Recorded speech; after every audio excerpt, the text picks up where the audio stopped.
لیکن رولز کی تو وائلیشن ہے. ٹھیک ہے رولز دیکھیں نا, وزیر اعظم یہ بھی تو کہہ سکتے تھے کہ جی رولز آف بزنس کو وائلیٹ کیا گیا ہے, وزیر دفاع یا سیکٹری دفاع نے کیا گیا ہے, بٹ انہوں نے بھی تو ڈائریکٹ چیف اور D G I S I کا نہیں رہا. آپ نے کہا آئین توڑنے کا غیر آئینی اقدام اٹھایا ہے, اس پر یہ آئی ایس پی آر نے اتنی سیریس سٹیٹمنٹ دی ہے. بہرحال سینیٹر بولیدی ایک سیکنڈ, میں دوسری بات یہ بھی کہنا چاہوں گی. جی ایک سیکنڈ شہناز صاحبہ, I'll come back to you. میں ڈاکٹر صاحب آپ سے یہ پوچھنا چاہ رہی تھی, یہ بتائیے گا مولانا فضل الرحمان صاحب کی بھی آج ہم نے گفتگو سنی, انہوں نے بڑے تحمل کا مظاہرہ کیا اور انہوں نے کہا جی یہ کسی کے مفاد میں نہیں ہے, یہ تو ہم بھی جانتے ہیں, لیکن یہاں تک نوبت آئی کیوں, کیا وجہ ہے جو سینئر سیاستدان ہیں یا جو رہنما ہیں انہوں نے کوئی مشاورت نہیں کی, کیا بیچ میں کوئی میڈیشن نہیں کی, کیا وجہ ہے یہ ایک دوسرے سے اتنی دوری کیوں؟ یہ کوئی کسی اور ملک کی فوج تو نہیں ہے کہ آپ بات نہیں کر سکتے؟ جاسمین, تو سب سے پہلے میں آپ کا شکریہ ادا کرتا ہوں کہ آپ نے اس اہم موقع پر, جو کہ آج کل ایک سیاسی ہلچل اور سیاسی ماحول بہت گرم ہے جی, اور پوری قوم کو تشویش ہے, یہ یقیناً جو آپ نے سوال کیا یہ تو یہاں سے ابتدا اس کی یہاں سے شروع نہیں ہے, اس کا بیک گراؤنڈ ہے. یہ حکومت جب بنی تھی اس میں ایک قومی حکومت کے شکل میں یہ حکومت آئی تھی, بہت ساری جماعتیں اس میں شامل تھی, اس میں جی او آئی ایف جمعیت علماء اسلام کا جماعت بھی شامل تھا, لیکن یہ آہستہ آہستہ جب آگے چلتی رہی اس کا یہ فارمولہ تھا کہ میں گڈ گورننس کا ثبوت دوں گا, میری کارکردگی جو ہوگی وہ اچھی ہوگی, وہ اس میں ناکام ہو گیا. تو اس کے بعد جب آہستہ آہستہ تمام حلیف جماعتیں جو بڑے بڑے فیصلے کیے گئے وہ کسی کو اعتماد میں نہیں لیا گیا ہے. نواز شریف بھی درمیان میں نکل گیا جبکہ وہ بھی میثاق جمہوریت کے حوالے سے اس میں شامل تھا, پھر جمعیت علماء اسلام نکل گیا, پھر 3 دفعہ 4 دفعہ ان کیوں بھی نکل گئے, پھر واپس آ گئے, جبکہ میں نے کہا 3 دفعہ کے بعد پھر حلالہ ہوتی ہے, کبھی کسی زمانے میں نہیں کہا تھا. ابھی آپ ایسی بات نہ کریں نا, یہ نا کہ رات تک ان کا نہیں میرا خیال اب تو وہ 3 دفعہ کے بعد زیادہ ہو گئے, وہ شرط بھی ختم ہو گئی, ابھی وہ آج آ بھی جاتے وہ جا بھی جاتے. تو میرا کہنے کا مقصد یہ ہے کہ یہ جمہوریت اس ملک میں شروع سے لے کر آج تک جو 63 ایئرس میں یہ ڈکٹیٹروں نے یہاں حکومت کی ہے, یہاں جمہوریت وارہ نہیں کرتا ہے, ہضم نہیں ہوتا ہے, لیکن یہ ہماری بھی سیاستدانوں کی ناکامی ہے. کس کو ہضم نہیں ہوتا؟ بہرحال جو بھی ہمارے ملک کے جو کلچر و ادارے ہیں جو کہ بیشتر وہ حکومت کر چکے ہیں. تو دوسری بات یہ ہے کہ جو سیاستدان ہیں ان کے لانے میں بھی ان کا ہاتھ تھا. جب یہ حکومتیں ختم ہو گئی مٹھائیاں بھی تقسیم ہو گئی. تو یہ جو ہم آپس میں لڑے اور ہم 2 جماعتوں کو قوم نے مینڈیٹ دے دی, جو جماعت امریکہ نواز تھا یا مشرف کا ساتھی تھا, کیوں اس کو شکست ہو گئی. نون سب سے بڑی جماعت پیپلز پارٹی, سیکنڈ نون, باقی دوسری جماعتیں.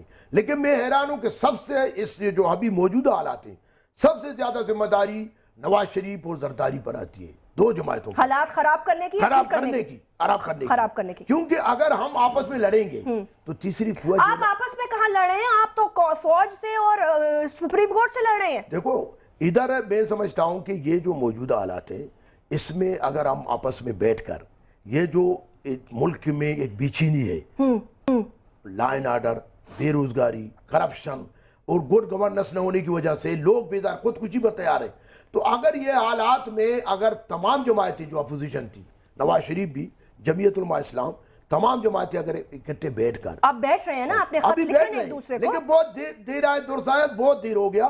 دیکھو نا ابھی جو تصادم ہے, میں سمجھتا ہوں کہ اداروں کے تصادم ایک بہتر میسج نہیں دیتی ہے. ہمیں نہیں چاہیے کہ ہم اداروں کا بھی, ہر ادارے کا اپنا احترام ہے. اگر عدلیہ کا ایک فیصلہ آتا ہے اداروں کے حوالے سے, تو میں نہیں سمجھتا ہوں کہ موجودہ حکومت, وزیر اعظم یا صدر زرداری صاحب اس کو امپلیمنٹیشن کیوں نہیں کرتا ہے. اس کی کیا عدلیہ آزاد ہے, سب سے اعلیٰ ہے, تو اس کے جو آرڈر حکم ہوتے ہیں ان پر عمل درآمد حکومت پر فرض ہے. لیکن یہ جو موجودہ اس کے کچھ مشیر ہیں موجودہ حکومت کے, کچن کابینہ میں اس کو کہتا ہوں, وہ بھی اصل نظریاتی نہیں ہے, وہ ان کو جا کر غلط لیکچر دیتے ہیں. جب یہ حالت اس طرح تصادم میں ہوتا ہے تو وزیر اعظم آج اپنی بیان پر خود تردید ریورس میں جا رہا ہے. نہیں, انہوں نے ریورس میں تو نہیں گئے, انہوں نے کہا, ابھی بھی کہا ہے کہ جی انہوں نے مجھے چیف نے فون کیا تھا, وضاحتی بیان دینا چاہتا ہوں, میں نے کہا دے دے. اس میں وضاحت کیا تھی؟ دیکھو نا, یہ بھی پہلے نہیں کہا تھا, یہ بھی ابھی اس کو یاد آیا. پہلے جو سب سے پہلے اسٹیٹمنٹ اس کا تھا اس کو بھی آپ دیکھیں. میرے جاسمین میں سمجھتا ہوں کہ ابھی بھی جو حالات ہیں, ہمیں اپوزیشن مولانا فضل الرحمان نے نواز شریف سے رابطہ کیا ہے, جی, قریب یہ اپوزیشن بیٹھیں گے گرینڈ الائنس پر, اس کو یہ مشورہ دیں گے وزیر اعظم کو, اخلاقی طور پر ان حالات میں وزیر اعظم خود